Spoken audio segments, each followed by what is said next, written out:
Sean Diddy. Sean Combs. Diddy's trial. Sean Diddy Combs. Sean Diddy. Sean Diddy Combs. Sean Diddy Combs. It's official. The Diddy trial just exploded in ways no one could have predicted. What started as simple allegations involving Cassie Ventura has now spiraled into a massive federal investigation that's got all media going completely haywire. We're talking federal courtrooms buzzing with leaked audio, whispered secrets painting disturbing pictures, and a tidal wave of buried evidence dragging Hollywood's biggest names straight into the crosshairs. Internet's practically on fire. The streets are electric with rumors, and the A-list elites are currently questioning every single move they've ever made. It started with a knock, not at a glitzy nightclub, not in a corporate boardroom, but at 3:07 in the morning, at the door of Capricorn Clark, global brand director Sean Diddy Combs and the woman behind the face of his empire. When she opened it, Diddy was standing there looking completely disheveled with his shirt hanging crooked. Pants were torn, a matte black pistol in his hand. "Get dressed," he shouted. "We're going to kill this person." The target was Cudi, also known as Kid Cudi. In that moment, that single line would become the opening scene in one of the darkest stories hip-hop has ever seen. In this video, we trace how it all started, from the parties and recordings to years of silence, and how it all led to a federal case that now carries a possible life sentence for one of the biggest names in hip-hop history, Sean Diddy Combs. The Cadillac peeled out into the Los Angeles night. Capricorn Clark sat in the back seat, frozen. A bodyguard sat beside her, silent. Sean Combs was driving. His shirt was torn, his voice rising and ragged. "Why didn't you tell me?" he shouted. "Who is Scott?" The anger wasn't random. Cassie Ventura, Combs' longtime girlfriend, had allegedly started seeing someone new. That someone was Kid Cudi, Grammy winner, chart topper, one of the most respected voices in alternative hip-hop. But that night, to Combs, he wasn't an artist, he was a threat. A man who had, in Combs' mind, stepped into something that still belonged to him. According to Clark, Combs had stormed into her apartment already enraged, screaming, accusing. And when he heard Cassie's name linked to Cudi's, something snapped. "We're going to kill this," he had said. Now they were in motion. On a street that seemed darker with every mile, Clark sat silent, staring out the window. If he pulls the trigger tonight, she thought, no one will ever hear me scream. At 3:41 a.m., the Cadillac rolled to a stop outside a gated Los Angeles home, Kid Cudi's house. Sean Combs killed the headlights, palmed the gun, stepped out. A bodyguard followed. Capricorn Clark stayed in the SUV. Frozen, she opened her phone, called Cassie Ventura. "Cassie," she whispered, "you have to stop him. He's going to get himself killed. He has a gun." Minutes passed. Then Combs stormed back to the car, furious. "Tell her I've got you," he allegedly said. "And I'm not letting you go until she comes out here." Clark repeated the message, word for word. But Combs wasn't finished. He looked straight at her and, according to her testimony, made the threat that would follow him into federal court. "If you don't convince him that nothing happened, I'll kill all you motherfuckers." That was the point. Not just intimidation, control. Combs allegedly wanted Clark to rewrite the story before it was ever told, convince Kid Cudi it was nothing. No break-in, no threat, no gun. But the silence wouldn't last, because days later, after Cudi learned what had happened, he made a call to Diddy. He asked, "Are you in my house?" And Combs allegedly answered cold and flat, "I'm over here waiting for you." But before we go any deeper, we need to understand who Capricorn Clark really was, because she isn't just a name in the court transcripts. She's the one who watched it all unfold from the inside. Clark wasn't a backup dancer or a bystander. She was Diddy's global brand director. Clark held power. At just 23, she joined Sean Combs' inner circle handpicked to help scale his growing empire. In a short time, she was already shaping Sean Combs' brand empire, not as a stylist, as a strategist. The kind who could sit across from luxury CEOs in New York at noon and be in a Paris showroom by nightfall. Her campaigns powered C-Rock. Her playbooks launched Sean John across Europe. She had the codes to the calendar, the passwords to the brand, and the trust of a man who rarely gave it. If something moved inside Diddy's world, she helped move it. Boardrooms, runways, NDA-line hotel suites. Clark saw it all, and for a while, she believed in it, until the day she didn't. But power in that world came at a price, and Capricorn Clark was about to pay it. Just a few months into her rise, a diamond necklace, bracelet, and watch vanished from Diddy's Manhattan penthouse. No police report, no insurance claim, just a single message on her phone. You know what time it is. What followed wasn't a conversation. Clark says Combs' bodyguard, Paul Laporte, aka Uncle Paulie, took her from her apartment and brought her an empty skyscraper in Midtown. There, a man strapped her to a polygraph machine and over 5 consecutive days interrogated her. Each session more intense, more threatening. On one night, the examiner leaned in and said, "If you fail this test, they're going to throw you in the East River." Clark passed every round, every question. But that didn't matter, because on day 4, Combs himself showed up. She was exhausted, afraid, strapped in. He looked at her and said softly, "You know what this is. Loyalty is everything." Then he walked out. The next morning, she returned to her apartment, tried to log in. Her badge was dead, her email locked.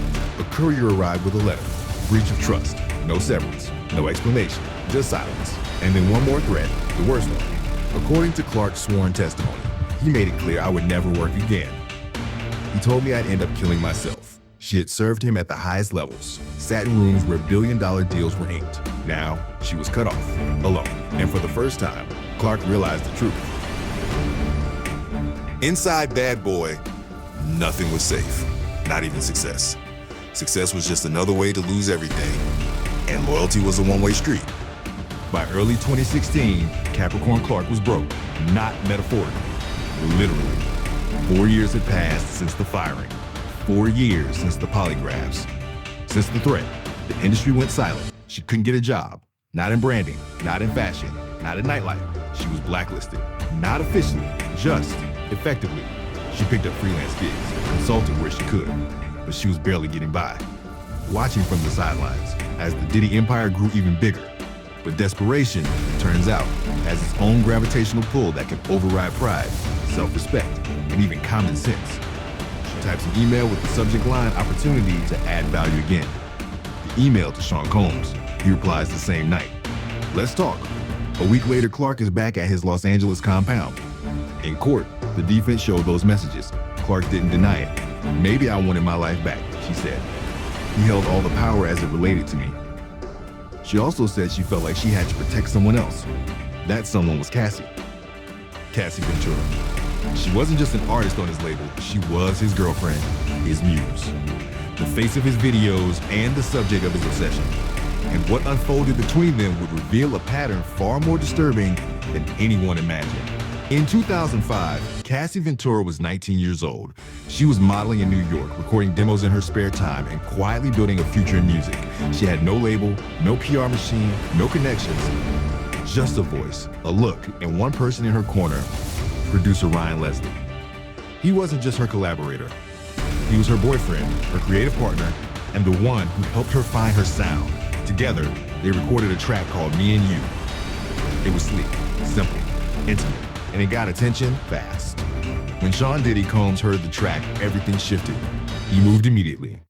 Within 24 hours, he called Cassie in for a meeting. She met him once, and by the end of that same day, she was signed to Bad Boy Records. There were no label showcases, no waiting period, no negotiation, just like that. The label was his, the contract was his, the decision was his. Ryan Leslie was out, Cassie's circle was gone, and Diddy was everywhere. He directed her videos, controlled her image, told her where to go, who to trust, what to wear, what to say, and soon, where to live. But this wasn't new. Cassie wasn't the first. Before Cassie, there were other women in his orbit, other artists whose careers and lives blurred under his direction. Women who had once stood in the spotlight, only to quietly disappear when the power shifted. In the early 90s, Joy Dickerson-Neal accused Combs of drugging and raping her, then filming the assault and sharing the tape with industry friends. In 2001, Thalia Graves said she was flown to New York, then bound, drugged, and raped by Combs and a bodyguard. She said the camera was already rolling when she woke up. Liza Gardner said it happened to her too, assaulted by Combs and singer Aaron Hall at a Bad Boy party. Same setup, same silence. By the time Cassie walked in the door in 2005, the pattern was already in place. She just didn't know it. But Cassie's story would be different. It would last longer, go deeper, and eventually it would come back in court. Because the day she signed that contract, it wasn't just the start of her career. It was the start of something far darker, something she wouldn't fully escape for nearly 15 years. In court, Both Cassie and Clark described physical abuse, first-hand accounts. Clark testified about the pattern. One night, she said, Diddy grabbed a corkscrew from the bar and lunged at Cassie. The music stopped. Cassie flinched as the tip skimmed her cheek and clattered to the floor. There was no blood, just a thin white scratch. Later, in the hallway, Diddy leaned in and whispered, "You know what happens if those videos ever see daylight?" She nodded, was there running, silent. And Clark wasn't just watching. She said she was assaulted too. There were bruises, broken phones. Nights she locked the door just to feel safe on the other side. It wasn't paranoia, it was pattern. And years later, some of that pattern would surface in public when surveillance footage leaked. The world watched what insiders had already described. Diddy caught on tape, grabbing Cassie by the neck, shoving her to the ground, kicking her. Over the years, the rumors grew. Cassie rarely gave interviews. She stopped releasing music. Her presence shrank. Diddy's control grew. Behind the scenes, Capricorn Clark said she watched the shift happen. Not all at once, but piece by piece. She called herself Cassie's protector. She said Cassie had no one else. But protection only went so far, because what Cassie was afraid of was already recorded. The infamous tapes. Capricorn Clark remembered the first time Cassie mentioned the tapes. It was late. They were texting. Cassie's message was short, but the fear was clear. He says he filmed everything. He'll leak it if I run. Diddy called the recordings his insurance. Clark said they came from what he described as freak-off nights, private parties, high-rise apartments, champagne, powder, strangers. Everything captured on camera. No one fully consenting. No one fully safe. Cassie once begged Clark to delete a folder labeled private. Clark searched every drive she had. She couldn't find a copy. That was leverage. That was control. And that was just one part of the fear Cassie was living under. But all of this, the abuse, the threats, the freak-offs, would have stayed buried because no one in Hollywood was talking, not the stars, not the studios. For years, the parties came like clockwork. You didn't see flyers, you didn't get invites. If you were invited, you already knew where to go. Some insiders claim the invitations were hand-delivered and burned once opened. No phones, no recordings, no names on the record. These weren't your average Hollywood after hours. These were vaults. It was protocol. Behind tinted glass and hotel keycards, Sean Diddy, Combs allegedly ran what former insiders now describe as ritualized control. Stylists allegedly prepped burn bags. Designer duffels stuffed with clothes, cash, and untraceable phones. Assistants were told to sweep the carpets by sunrise. Women arrived under one name and left under none. But in 2016, something changed. Capricorn Clark came back. The same woman who once helped build the empire from boardrooms and runways now walked back into it with a different purpose. The world outside was still silent. The labels weren't stepping in. The lawyers weren't stepping up. The media stayed quiet. Clark and Cassie were in the deepest trenches of this chaos. That's when Clark realizes one simple but terrifying truth. There was no one coming to save them. Not the label, not the lawyers, not the press. If anything was going to stop this, it had to be someone from inside. So when Capricorn Clark came back to work in 2016, it wasn't just for a job. She kept her head down, her emails professional and respectful, and her phone secretly recording every threat in a folder she marks with bitter irony as hold for daylight. It was to build her own insurance, calls, messages, calendar entries, conversations, names, times, patterns. She said nothing to Cassie, nothing to anyone. She told the court, it wasn't revenge, it was survival. What Diddy used to trap others, she used to prepare for the day she might finally speak. For the moment when silence would end. And years later, when the raids came, her digital record became one of the core pillars of the case. By late 2018, Cassie Ventura had reached her breaking point. After years of alleged control and abuse, she ended her relationship with Sean Diddy Combs.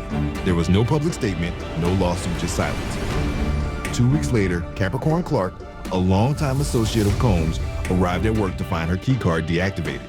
But this time, Clark wasn't leaving empty-handed. She left with a hard drive, a digital map of a world few outsiders had ever seen. Calls, memos, itineraries, voice notes, backup folders, all time-stamped, all real. Still, for nearly 5 years, that evidence sat dormant. No headlines, no handcuffs, no one listening, until a new voice emerged. Rodney Jones, aka Lil Rod. Nobody knew who he was. A gospel producer from Chicago's West Side. Church drummer since he was 5 years old. Not exactly headline material. In 2022, Diddy was planning his comeback, his first album in 16 years, and he wanted that old school gospel sound. And just like that, he ends up with Sean Diddy Combs. For the next 14 months, Jones lived on Combs' properties. He was everywhere. And while the album was being made, something else was being built. A library, hundreds of hours of raw footage, Audio. photos, Ooh, witnesses. allegedly criminal behavior, because Diddy didn't ask for discretion. According to Jones, he asked to be recorded, and that is exactly what happened. But by November 2023, Lil Rod had a problem. Diddy wasn't paying him. 14 months of work, 9 songs produced, and he was getting stiffed. No credits, no royalties, no acknowledgement. What began as a creative dream turned into a financial chokehold, and Jones wasn't alone. September 15th, 2023, Sean Diddy Combs stood in Times Square receiving the key to New York City. The mayor called him an icon, a legend. November 16th, 2023, a lawsuit landed on federal court desks in Manhattan. The plaintiff, Cassie Ventura, suddenly the silence had shattered. Cassie filed a federal civil lawsuit in Manhattan. She alleged that for more than a decade, Combs had subjected her to constant physical abuse, coercion, and control. She claimed that behind the fame and fortune, there had been fear, control, and years of mistreatment. The lawsuit cited years of manipulation, threats, and surveillance. Diddy's team panicked. Within 24 hours, not weeks, not months, 24 hours, they settled for $20 million, but the damage was done. The floodgates were open. What had once been whispered about in industry corners was now laid out in black and white in a court of law. This lawsuit was the first domino that set everything in motion. 3 months later, another name appeared on court documents, Rodney Jones Jr. Lil Rod filed his own lawsuit, $30 million. But this wasn't just allegations about money. This was everything. Sexual assault, drug trafficking, weapons, and he had it all on tape. Diddy's inner circle had turned into his worst nightmare. And suddenly, what once felt untouchable, the empire Diddy built across fashion, music, and media, starts crumbling. The darkness was about to be exposed. Federal investigators begin to circle, quietly, methodically, tapping sources, laying groundwork. March 25th, 2024, 6 a.m., Homeland Security, FBI, local police, armored vehicles rolling up to multi-million-dollar mansions in Los Angeles and Miami Beach. Inside, they found the evidence Lil Rod had promised: weapons, drugs, and thousands of hours of recordings from what prosecutors would later call freak-offs. Diddy wasn't even there. He was at a Miami airport about to flee to the Bahamas. His sons were handcuffed on their father's lawn while the empire crumbled around him. Untouchable had just been touched. But prosecutors had one more card to play. Someone who'd been watching from the shadows for years. Capricorn Clark, her archive would soon have a name, Exhibit 277, from November 2023 to October 2024. For nearly a year, victim after victim came forward. Some were aspiring artists. Some were industry insiders. Some were just young people who trusted the wrong person at the wrong party. Crystal McKinney filed in May. Dawn Richard in July. By October, attorney Tony Busby was filing anonymous suits by the dozens by May. When the federal trial began, 78 sexual assault lawsuits had been filed. Dozens of victims, hundreds of victims, all telling the same story. Together, they revealed what investigators believed was a criminal enterprise that operated for over 15 years, hidden behind the glamour of bad boy records, protected by wealth, power, and fear. September 16th, 2024, Park Hyatt Hotel, Manhattan. Federal agents surrounded Sean Combs. The charges read like a crime novel. The man who once held the key to New York City became prisoner number 374-52054 in Brooklyn's Metropolitan Detention Center. No bail, no plea deal, no way out. For decades, the music industry operated in shadows, where power meant silence, where money bought protection, where victims were told their stories didn't matter. Sean Combs built his empire on that foundation. He believed he was untouchable, that his wealth and influence would shield him forever. In that Manhattan courthouse, the prosecution didn't just present a case, they presented a symphony of destruction. Each witness, another instrument. Each testimony, another note in Diddy's downfall. Regina Ventura took the stand first. Cassie's mother, trembling as she told the jury about mortgaging her home, $20,000 to stop her daughter's sex tapes from being released. Courtroom fell silent as Dawn Richard followed. The singer who watched Diddy allegedly beat Cassie with a scalding hot pan fought. Perhaps the most devastating testimony came from a woman known only as Mia, another assistant turned victim. She spoke through tears about being sexually assaulted by Diddy, about watching him abuse Cassie. Wave after wave of assistants followed, each with variations of the same nightmare. The final blow came from stylist Deontay Nash, sitting in that car watching Diddy threaten Cassie's parents. The money, the fear, the control, the psychological terrorism that kept everyone trapped. The prosecutors weren't finished. Male sex workers stepped forward, voices shaking as they described being flown across state lines. Kid Cudi and the whole ordeal. Hotel staff painted a picture of horror. Security guards and housekeeping all with the same story. Blood on the walls, broken furniture, cash thrown at witnesses to buy their silence. One by one, witness by witness, truth by truth. The prosecution didn't just build a case against Sean Combs. They built a fucking monument to his downfall. As the world watches this trial unfold in that Manhattan courthouse, we stand at a crossroads. On one side, 78 lawsuits, hundreds of hours of evidence, dozens of witnesses. On the other side, wealth, power, influence, the very forces that kept this alleged criminal enterprise protected for over 15 years. This isn't just about Sean Diddy Combs anymore. This trial will define the next era of music and Hollywood. It will determine whether money and power still rule, or whether justice finally wins. Will the music industry continue to protect predators? Will wealth still buy silence? Will power still intimidate victims into submission? Or will this be the moment everything changes? The moment when survivors are believed. When evidence matters more than influence. When justice prevails over money. And in that federal courthouse in Manhattan,